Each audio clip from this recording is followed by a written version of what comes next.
वज़ीर इत्तलात फवाद चौधरी ने काफ लीग के रहनुमा स्पीकर पंजाब असम्बली चौधरी परवेज इलाही से मुलाकात की। उनका कहना था दोनों जमातें एक प्लेटफॉर्म पर हैं। कोई इख्तिलाफ नहीं है, वो मीडिया से गुफ्तगू कर रहे थे।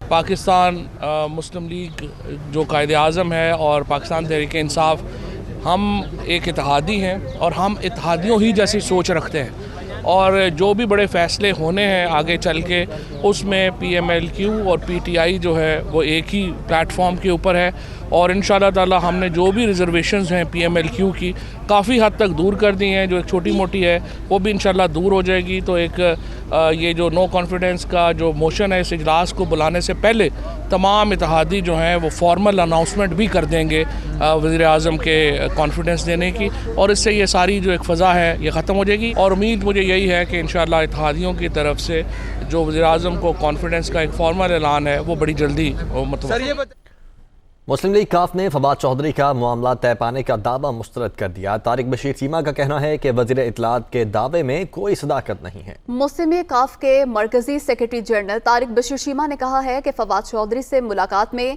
सिर्फ पैक ऑर्डिनेंस पर बात हुई, अदम एतमाद या सियासी मामले पर बातचीत ही नहीं हुई। अगर मुस्लिम लीग काफ ने फवाद चौधरी से बातचीत करनी है तो चौधरी बरादरान को सियासत छोड़ देनी चाहिए। उनका कहना था काफ लीग से सियासी मामलात पर वज़ीर आज़म और वफाकी कमेटी के अरकान ही बात कर सकते हैं।